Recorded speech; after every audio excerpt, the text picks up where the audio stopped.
जय हिंद दोस्तों welcome to VIP civil गुरु। देखिए लास्ट वीडियो में क्या था, फ्लूइड मैकेनिक्स का हमने सबसे पहले प्रॉपर्टीज़ अपनी डिस्कस करी थी, उसके बाद हमने प्रेशर अपना देखा था प्रेशर से, और उसके बाद जो नेक्स्ट लेक्चर हमारा रहा था प्रेशर के बाद वो हाइड्रोस्टैटिक फोर्स रहा था। आज का जो लेक्चर रहेगा हमारा वो बायोंसी एंड फ्लोटेशंस रहेगा। आज का ये वीडियो देखने के बाद आप लोग को बायोंसी और फ्लोटेशंस में कोई भी डाउट नहीं रहेगा। साथ में मैं आप लोग को प्रीवियस ईयर के क्वेश्चन भी कराऊंगा, इसी वीडियो में प्रीवियस ईयर के क्वेश्चन भी कराऊंगा जो बायोंसी एंड फ्लोटेशन से हैं। तो सभी आप लोग को बस वीडियो में थोड़ा सा पेशेंस रखना है, लास्ट तक देखना है। आप लोग को कोई भी डाउट कोई भी चीज़ आप लोग को नहीं बचेगी जो कवर ना हो, ठीक है। सारी चीज़ें हम कवर करेंगे वन बाई वन, बस आप लास्ट तक बने रहिए। चलिए हम शुरू करते हैं। सबसे पहले देखिए बायोंसी एंड फ्लोटेशन में अगर हम स्टार्ट करें तो आपको मैं बार बार बोलता हूँ, आपको जब भी बात आए फ्लूइड की तो अपने दिमाग में फ्लूइड के लिए याद रखना है कि लिक्विड भी फ्लूइड होता है और साथ में गैस भी फ्लूइड होता है। और जब लिक्विड की बात आए तो थोड़ा सा दिमाग में एक बार को वाटर को ले आइए तो कॉन्सेप्ट समझना थोड़ा सा आसान हो जाता है, ठीक है। तो चलिए अपना स्टार्ट करेंगे। सबसे पहले आता है हमारे पास आर्किमिडीज प्रिंसिपल। तो देखिए आर्किमिडीज प्रिंसिपल यार हम बचपन से पढ़ते आ रहे हैं, 8th 9th क्लास से पढ़ते आ रहे हैं आर्किमिडीज प्रिंसिपल क्या होता है। तो ये तो आप लोग को आता ही होगा, नहीं भी आता है तो मैं आप लोग को फिर से एक बार रिमाइंड करा देता हूँ। देखिए, when a body wholly or partially submerged in a liquid, then a vertical upward force act on the body. This force is equal to the weight of the displaced liquid by the body. यानी कि Archimedes क्या है, Archimedes एक scientist है, इसने अपना एक principal दिया था। इसने क्या बताया था कि जब भी आप एक बॉडी को या तो पूरे तरीके से या फिर पार्शियली यानी कि आधा, या तो आप पूरे तरीके से या फिर आधा उसको क्या करो, सबमर्ज्ड कर दो, यानी कि पानी में डुबो दो या लिक्विड में डुबो दो, तो उस बॉडी पर क्या है एक अपवर्ड फोर्स लगता है। उस बॉडी पर क्या है एक अपवर्ड फोर्स लगता है जिसको हम बायोंट फोर्स कहते हैं।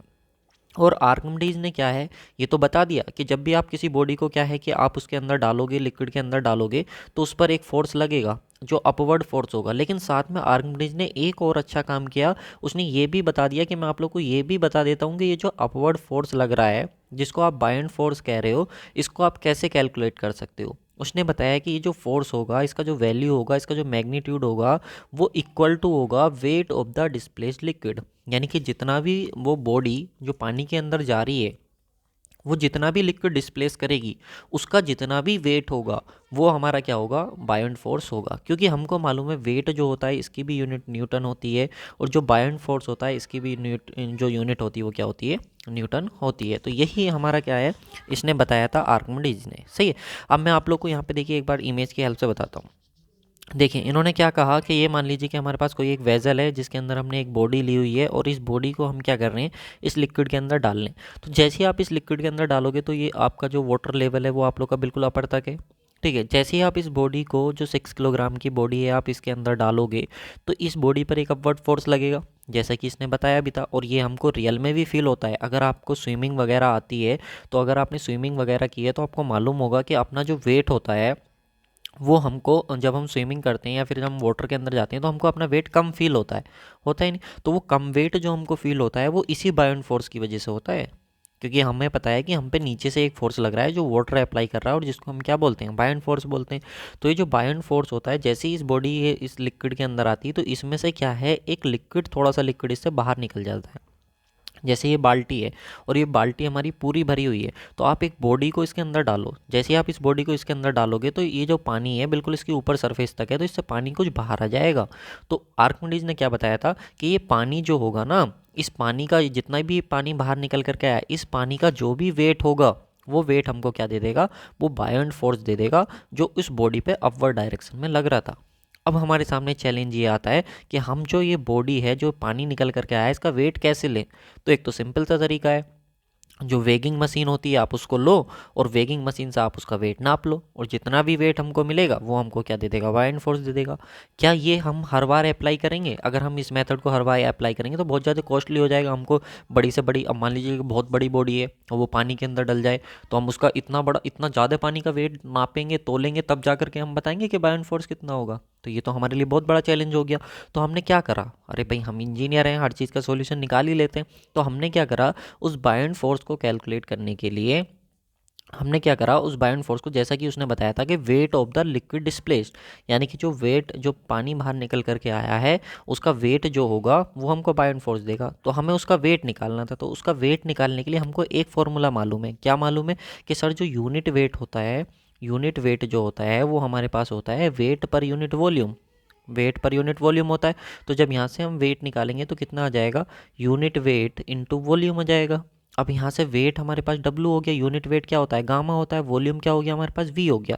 अब ये जो यूनिट वेट है ये क्या होता है? तो आपको मैंने लास्ट लेक्चर में बताया था कि यूनिट वेट जो होता है या जिसको हम स्पेसिफिक वेट बोलते हैं वो रो जी के इक्वल होता है। ठीक है, जहाँ पर रो क्या होती है? डेंसिटी, और जी क्या होता है? Acceleration of due to gravity. तो इस गामा की जगह हम पुट करेंगे रो जी इंटू वी। अब रो क्या है, जी क्या है और वी क्या है?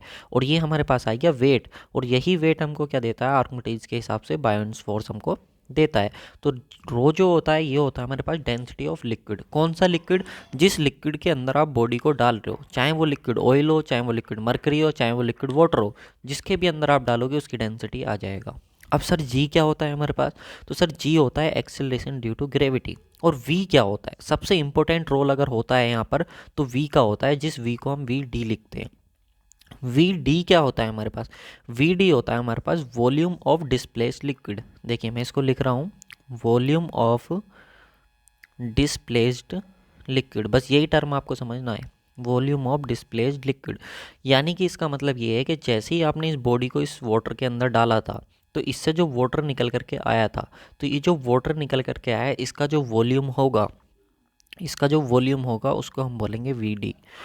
अब भाई फिर से एक चैलेंज हमारे सामने आ गया कि हम उसका वॉल्यूम कैसे नापें। तो वॉल्यूम तो हम नाप सकते हैं, लेकिन हम इस वॉल्यूम को नहीं नापेंगे जो हमारा पानी बाहर निकल करके आया है, हम इस वॉल्यूम को नहीं नापेंगे। हम थोड़ा सा स्मार्ट तरीका लगाएंगे अपना, और वो स्मार्ट तरीका क्या होगा हमारे पास? देखिए मैंने आपको यहाँ पे बताया कि डेंसिटी ऑफ लिक्विड हो गया तो वॉल्यूम ऑफ डिस्प्लेस लिक्विड है, तो हम डिस्प्लेस लिक्विड ना लेकर के हम क्या करते हैं? Volume of the body portion लेते हैं इनसाइड द लिक्विड। मतलब कहने का ये है कि हम उस लिक्विड का वॉल्यूम नहीं लेंगे जो बाहर निकल करके आया है उस बॉडी को डालने के बाद, हम उस बॉडी का ही वॉल्यूम ले लेंगे, जितना भी बॉडी का पोर्शन उस लिक्विड के अंदर है। अगर आधा है तो उस बॉडी का आधा वॉल्यूम ले लेंगे, और अगर पूरा है तो हम उस पूरी बॉडी का वॉल्यूम ले लेंगे, और जो हमको मिलेगा वो हमको क्या मिलेगा? वी मिलेगा।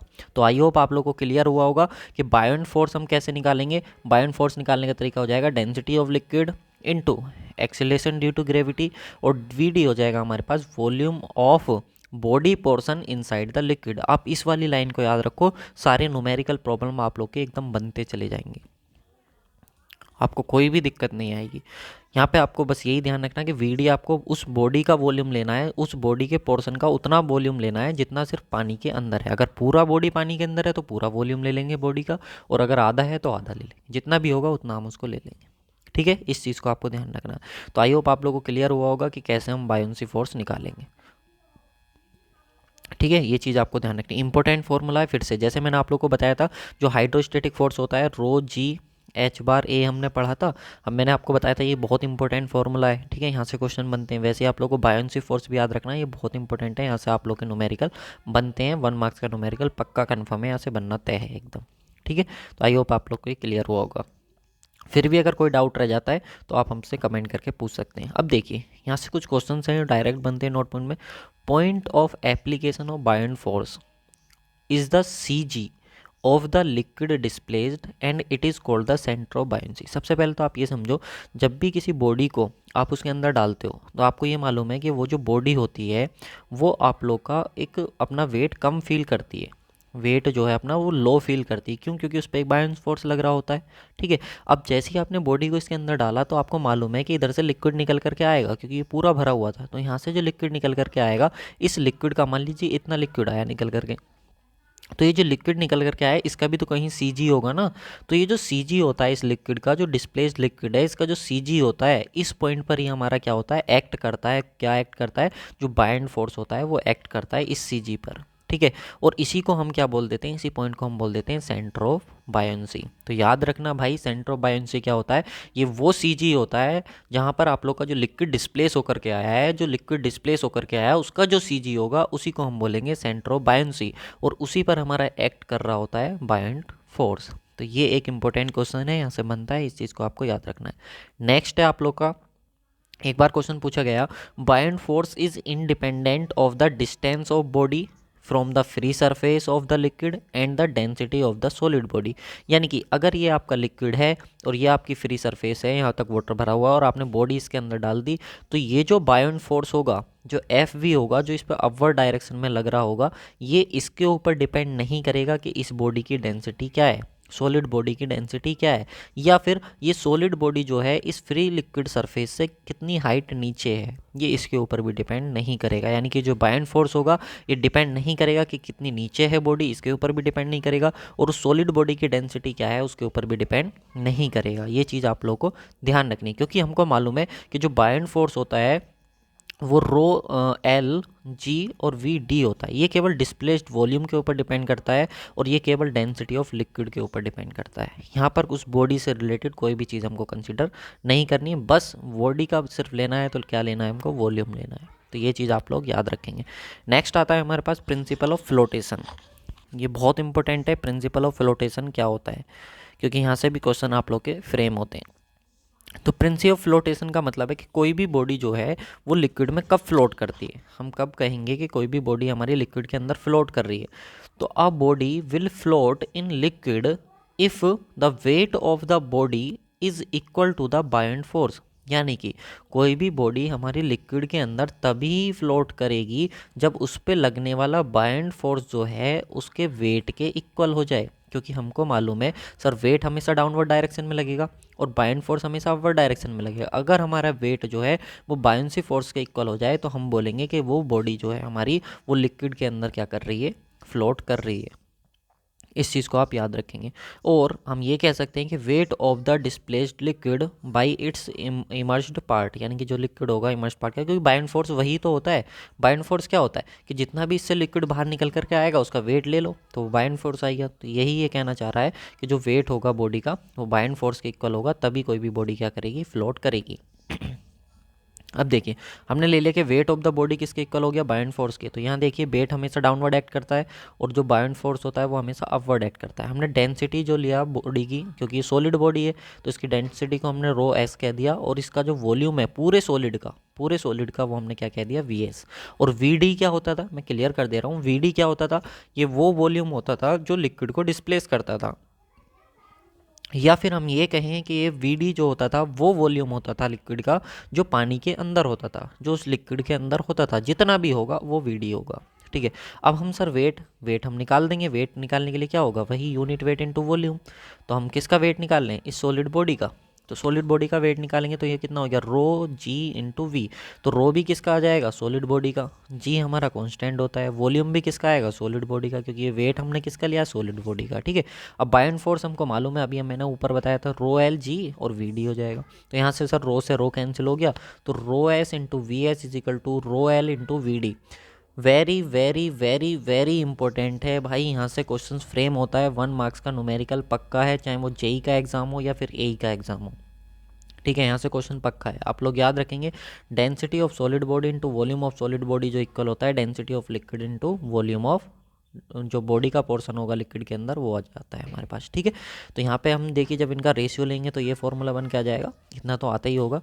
तो इस चीज़ को याद रखना कि फ्लोटेशन की कंडीशन क्या होती है। अगर volume of body portion in liquid, यानी कि जो बॉडी है जो लिक्विड के अंदर है उसका जो पोर्शन है वो लेस देन है वॉल्यूम ऑफ पूरी सॉलिड बॉडी से, तो हमारा लिक्विड क्या करेगा, या फिर लिक्विड की जो डेंसिटी होगी, तो हमारी सॉलिड की जो डेंसिटी होगी वो क्या होगी, कम होगी किससे, लिक्विड की डेंसिटी से। तो हमारी बॉडी क्या करेगी, फ्लोट। यानी कि सिंपल वे में अगर मैं आप लोग को बताऊं, अगर लिक्विड की डेंसिटी ज़्यादा है सॉलिड बॉडी की डेंसिटी से तो हमारी बॉडी क्या करेगी, फ्लोट करेगी। बस आप इतना समझ लो। ठीक है, इतना ही आपको समझना है। जैसे कि हमारे पास क्या है, कोई भी बॉडी है, ठीक है, ये मान लो प्लास्टिक की बॉडी है, ठीक है, प्लास्टिक की, और ये हमारे पास क्या वाटर है। अब प्लास्टिक की जो डेंसिटी है वो मान लो कि 800 है और वाटर की डेंसिटी कितनी होती है, 1000। तो वाटर की डेंसिटी लिक्विड की डेंसिटी ज़्यादा हुई नहीं सॉलिड की डेंसिटी से, तो ये प्लास्टिक क्या करेगी, इस वाटर के ऊपर फ्लोट कर जाएगी। ठीक है। तो इस तरीके से मेरा कहने का मतलब है, सिर्फ इतना आपको समझना है। ये ट्रिक आप समझिए।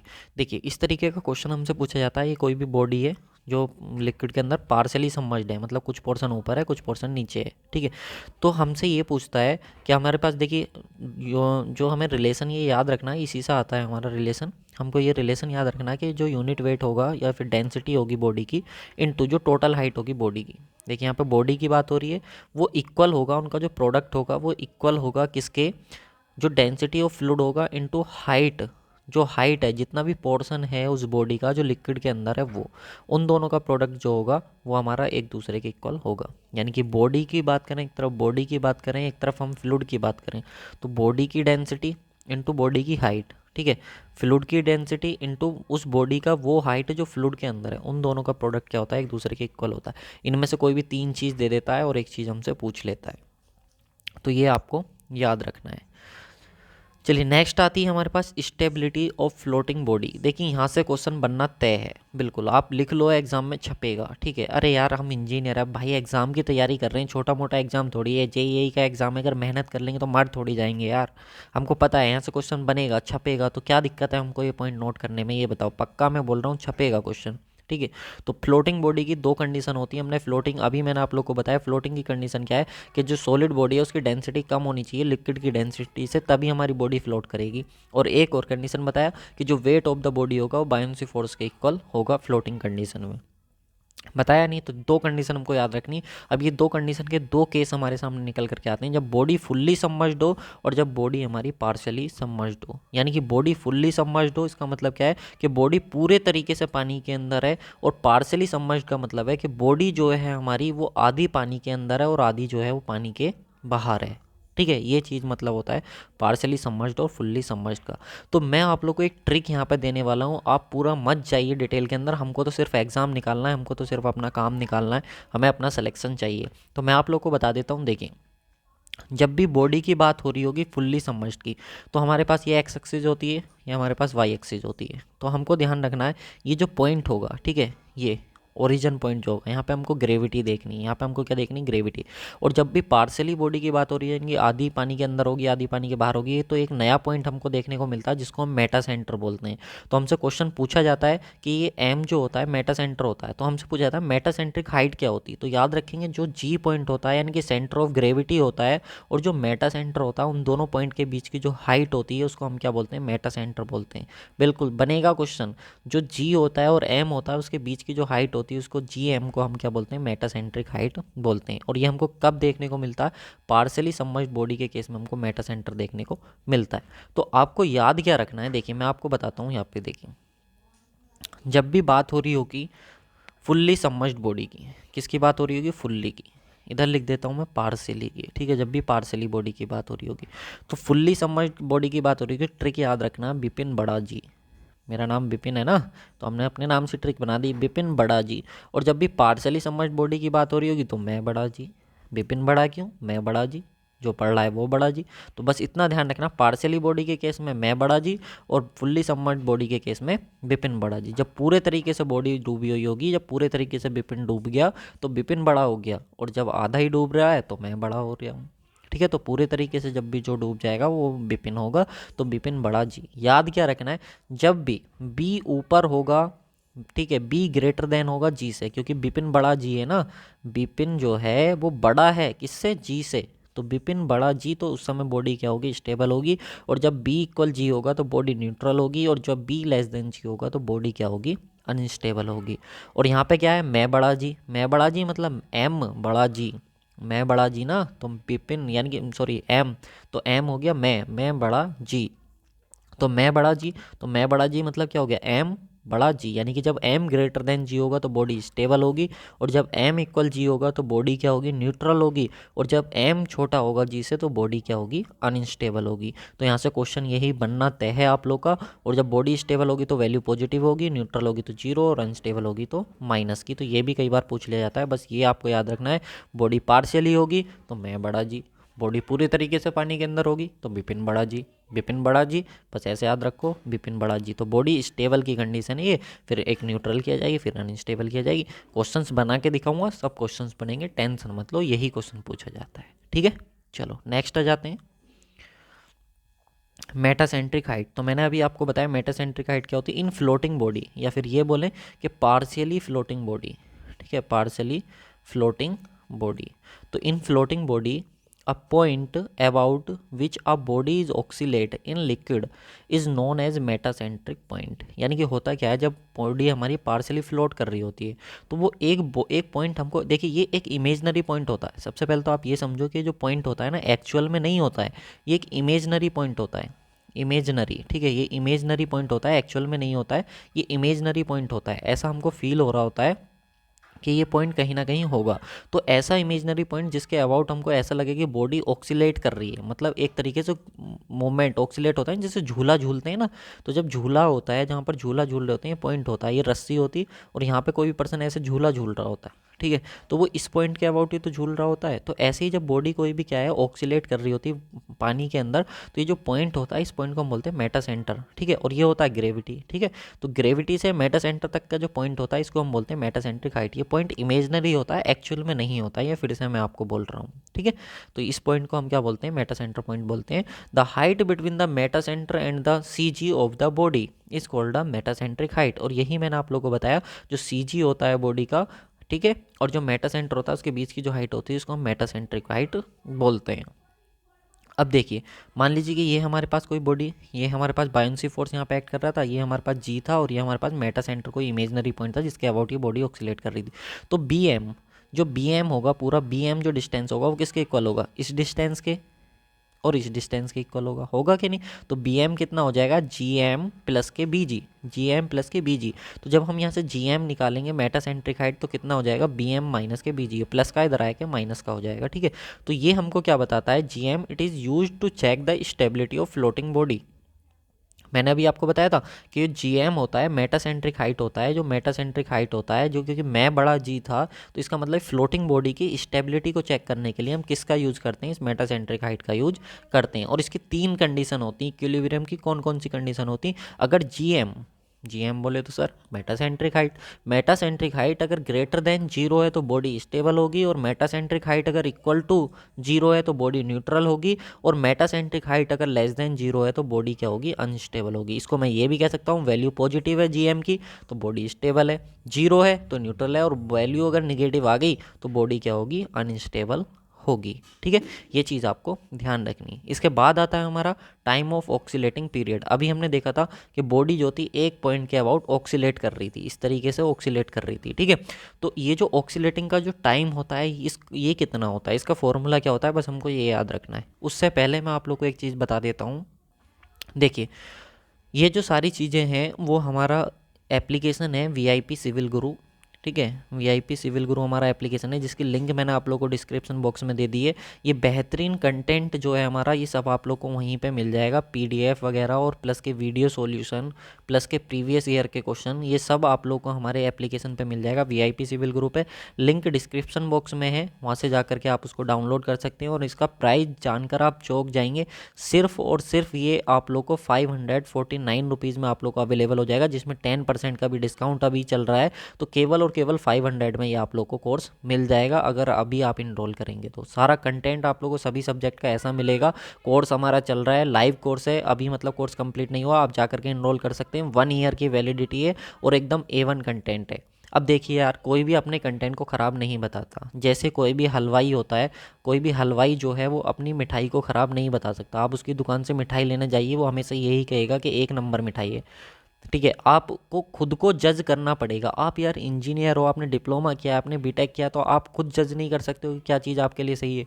कोई भी प्लेटफॉर्म आज तक देखा है जो अपना कंटेंट ख़राब बता दे? आपको खुद जज करना पड़ेगा कि ये कंटेंट हमारे लिए सही है कि गलत है। हमारे एग्ज़ाम में ऐसे क्वेश्चन पूछे जाते हैं कि नहीं पूछे जाते, ये अगर हम कंटेंट पढ़ेंगे तो हमारा एग्ज़ाम निकल सकता है कि नहीं निकल सकता। आप समझदार हो, आप इंजीनियर हो यार। एक इंजीनियर यार क्या क्या मैनेज नहीं करता है इंजीनियर, 4 4 5 5 गर्लफ्रेंड को एक साथ मैनेज कर सकता है, तो क्या इतना जज नहीं कर सकता? समझा करो, ठीक है।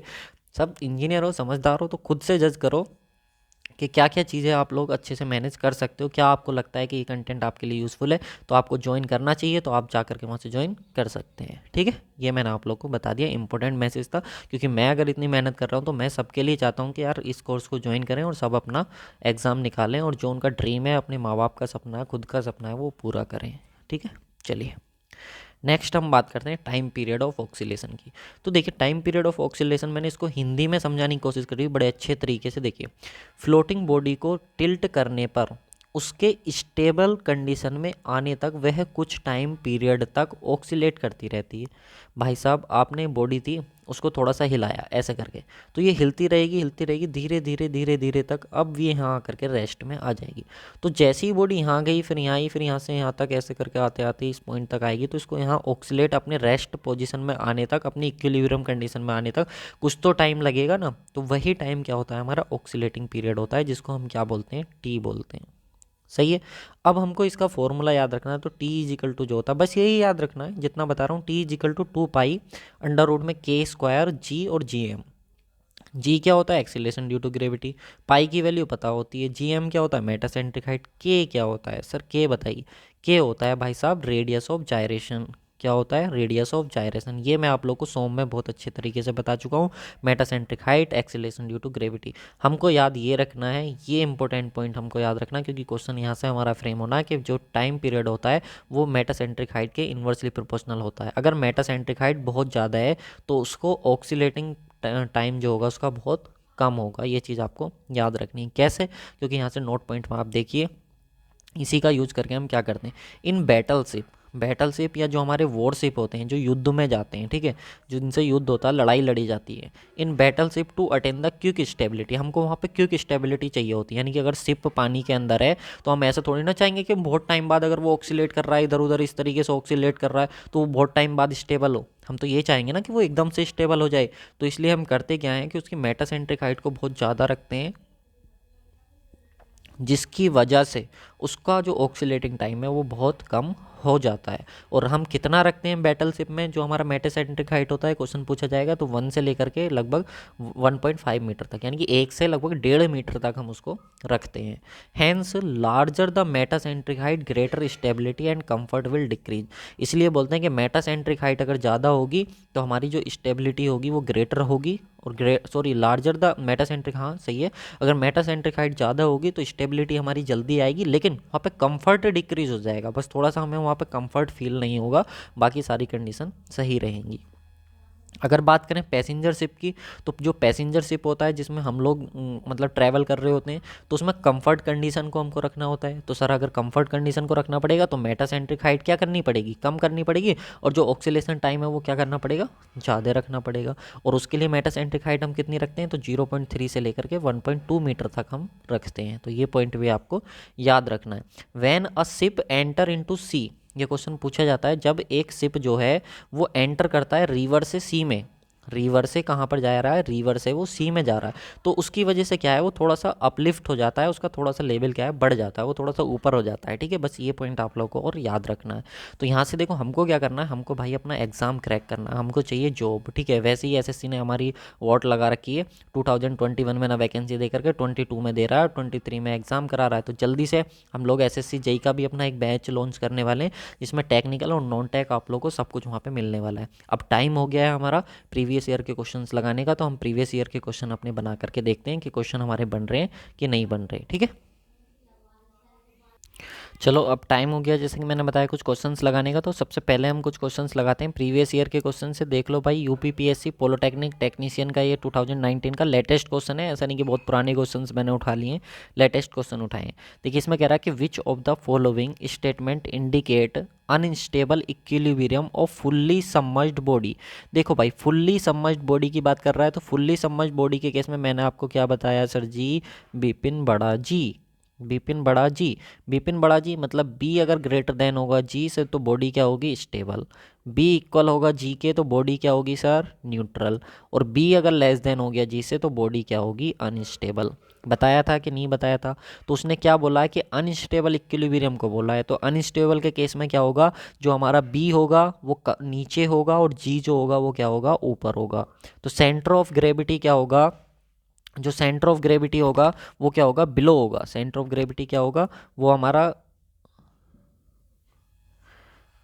सेंटर ऑफ ग्रेविटी जो यहाँ पे क्या कह रहा है, which of the following statement indicate the fully submerged body, fully submerged. तो फुल्ली सबमर्ज्ड बॉडी के केस में मैंने यही तो बताया था, बिपिन बड़ा जी, सही तो है। तो उसमें जो हमारा बी होगा वो लेस देन क्या होगा, जी होगा। तो बी लेस देन जी होगा, यानी कि सेंटर ऑफ बायोन्सी जो होगा हमारा वो नीचे होगा, किससे, ग्रेविटी से। तो सही आंसर ऑप्शन नंबर ए हो जाएगा। बिल्कुल सही तो है, सेंटर ऑफ बायोन्सी हो should be below the centre of gravity. तो सेंटर ऑफ बायोन्सी क्या होगा, सेंटर ऑफ ग्रेविटी से नीचे होगा। क्लियर हुआ? एक बार फिर से बताऊं, देखिए विपिन बड़ा जी, फुल्ली सबमर्ज्ड बॉडी के केस में मैंने क्या बताया था, विपिन बड़ा जी, तो विपिन बड़ा जी होगा तो बॉडी क्या होगी, स्टेबल। विपिन इक्वल जी हो गया तो बॉडी क्या हो जाएगी, न्यूट्रल। और विपिन अगर लेस देन जी हो गया तो बॉडी क्या हो जाएगी, अनस्टेबल। तो अनस्टेबल ही उसने हमसे पूछा था, तो बी क्या होना चाहिए, सेंटर ऑफ बायोन्सी जो होना चाहिए वो नीचे होना चाहिए, यानी कि कम होना चाहिए किससे, सेंटर ऑफ ग्रेविटी से। तो सही आंसर क्या हो गया, ऑप्शन नंबर ए।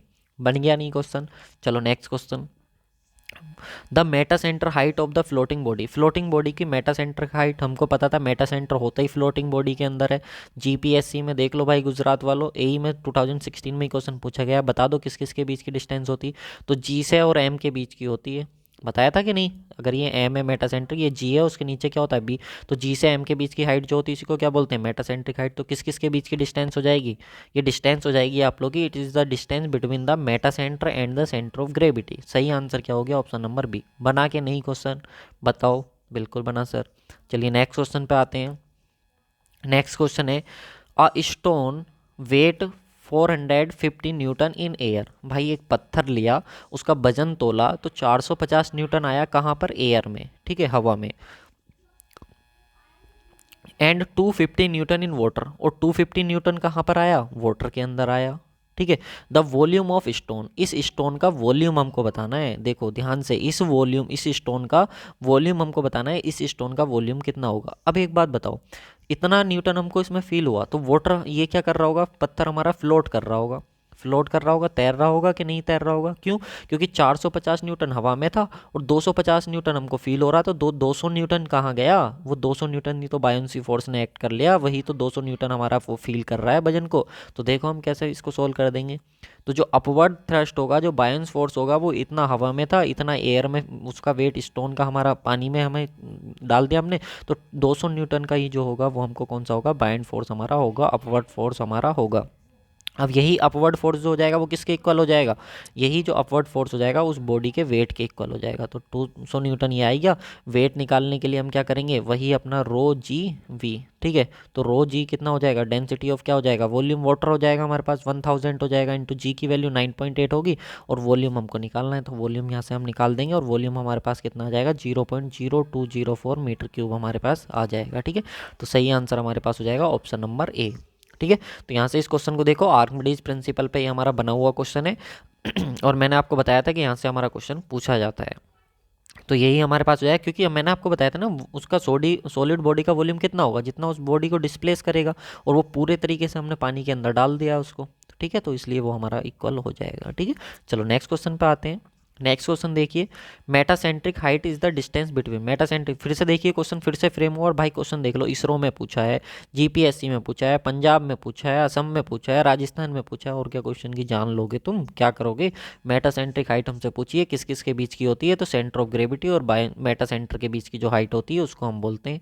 तो सही आंसर क्या हो जाएगा हमारे पास, centre of the gravity of the floating body and meta centre. बिल्कुल सही, option number B, centre of the gravity of the floating body and the meta centre के बीच की हाइट हमारी होती है, ठीक है। तो सही आंसर क्या हो गया हमारे पास, ऑप्शन नंबर बी हमारे पास बिल्कुल सही आंसर हो गया। देख लो खुद से क्वेश्चन बन रहे हैं कि नहीं बन रहे। नेक्स्ट क्वेश्चन है, the magnitude of the buoyant force can be determine, जो मैग्नीट्यूड होता है बायोन्ट फोर्स का वो इक्वल होता है किसके, वेट के। बताया था कि नहीं, बताया था कि नहीं, तो बता दो किसने बताया था ये हमको, आर्किमिडीज ने तो बताया था। सही आंसर क्या हो गया, ऑप्शन नंबर सी हो गया, आर्किमिडीज ने हमको ये बताया था। 2008 का क्वेश्चन है, यूपीपीएससी असिस्टेंट इंजीनियर एई का, यूपीपीएससी एई का क्वेश्चन है। नेक्स्ट क्वेश्चन है, सेंटर ऑफ बायोन्सी ऑलवेज, जो सेंटर ऑफ बायोन्सी होता है वो हमारा ऑलवेज क्या करता है, coincide with the centroid of the volume of the liquid displace. मैंने आपको बताया था जो बायोन्सी, सेंटर ऑफ बायोन्सी क्या होता है, कि मान लो ये आपके पास क्या है, लिक्विड है, ये आपके पास क्या है, लिक्विड है, इसके अंदर ये सरफेस है, यहाँ तक आपने पानी डाला, बॉडी इसके अंदर डाली, जैसे ही आप बॉडी इसके अंदर डालोगे इससे पानी निकल करके आएगा बाहर, बाहर लिक्विड निकल करके आएगा। तो इस लिक्विड जो निकल करके आएगा, मान लो इतना लिक्विड निकल करके आया, तो इसका जो सीजी होगा, इसका जो सीजी होगा लिक्विड का, उसी को हम क्या बोलते हैं, सेंटर ऑफ बायोन्सी बोलते हैं। बताया था कि नहीं बताया था, नोट पॉइंट में ये बता दो। बिल्कुल बताया था सर, इसको हम क्या बोलते हैं, सीजी को, जो लिक्विड निकल करके आया डिस्प्लेज लिक्विड है, इसका जो सीजी होगा उसी को हम क्या बोलते हैं, सेंटर ऑफ बायोन्सी बोलते हैं। बोलते हैं। तो coincide with the centroid of the volume of the fluid displayed, जो फ्लूइड डिस्प्लेड है उसका जो सेंटर होता है उसी को हम सेंटर ऑफ बायोंसी बोलते हैं। ये भी देखो क्वेश्चन आप लोग का। अब ये क्वेश्चन भाई मैंने तो बनाया नहीं है, लेटेस्ट क्वेश्चन है, पूछे गए क्वेश्चन हैं, तो आप देख लो कि हमारी थ्योरी में से क्वेश्चन बनने कि नहीं बनने। आपको खुद जज करना है कि आपके लिए क्या सही है क्या गलत है। नेक्स्ट क्वेश्चन देखो, the body will float if the force of buoyancy is dash the weight of the liquid displace. आपको बताना है कोई भी बॉडी कब फ्लोट करेगी, जब बायोंसी फोर्स क्या होगा, वो क्या होगा, ज़्यादा होगा, लेस होगा, मोर होगा, या फिर आप लोग का इक्वल होगा और लेस देन होगा, या फिर क्या होगा जब बॉडी आप लोग wait of the liquid displace के। तो याद रखना जो आपका बाइंड फोर्स होगा अगर वो ज़्यादा होगा जो वेट है लिक्विड डिस्प्लेस का, तभी आपकी बॉडी क्या करेगी, फ्लोट करेगी। तो सही आंसर ऑप्शन नंबर सी होगा। अब देखिए आपने ये बॉडी डाली, ठीक है, अब इसका वेट था, जब आपका वेट जो होगा वो कम होगा, जो नीचे से फोर्स लग रहा होगा बायंसी फोर्स, जब उससे कम होगा तभी तो आप लोग का क्या होगा, बॉडी फ्लोट करेगी। तो क्वेश्चन में यही तो पूछा है। या फिर हम ये कह दें कि वेट कम होगा बायंस फोर्स से तो बॉडी फ्लोट करेगी, या फिर हम ये कह दें कि बायंसी फोर्स ज़्यादा होगा वेट से तब बॉडी फ्लोट करेगी। दोनों का मतलब एक ही तो है। तो इसमें हमसे यही तो कहा है कि जो बायंसी फोर्स है वो ज़्यादा होना चाहिए किससे, वेट और बॉडी से, तभी हमारी बॉडी क्या करेगी, फ्लोट करेगी। तो सही आंसर क्या हो जाएगा, ऑप्शन नंबर सी। ठीक है, तो अभी तो मैंने इसमें इतने ही क्वेश्चंस रखे हैं। ये तो लेटेस्ट क्वेश्चन था हमारा, हरियाणा वालों देख लो इसको, पीएससीआई का 2018 का ये क्वेश्चन है। बाकी क्वेश्चंस भी आप लोग के साथ डिस्कस करूंगा। बाकी आप लोगों को सभी हमारे एप्लीकेशन पर मिल जाएगा, वीआईपी सिविल गुरु पर। वहाँ पर हमारा गुप्ता एंड गुप्ता बुक का सॉल्यूशन भी चल रहा है, जिसका प्राइस 399 रुपीज़ है ओनली, और 1 ईयर की वैलिडिटी के साथ ये कोर्स आपको मिल जा रहा है। एग्जाम निकालने के लिए मोर देन सफिशिएंट है। इधर उधर मत भटको, जज करो आपके लिए क्या सही है, फिर उसके हिसाब से अपना डिसीजन लो, और जितना जल्दी हो सके ज्वाइन कर लो, क्योंकि इस कोर्स के प्राइस बढ़ने वाले हैं। इतनी कम कॉस्ट पर ये आप लोग को मैं दे रहा हूँ, बस आप समझ लो कि ये आप लोग के लिए है, क्योंकि हमारी जो ऑडियंस है यार उसकी वो ज़्यादा मतलब रिच फैमिली से नहीं बिलोंग करती है, वो थोड़े से ऐसे ही डिप्लोमा वाले स्टूडेंट हैं, तो इसलिए मैंने थोड़ा सा प्राइस कम रखा है।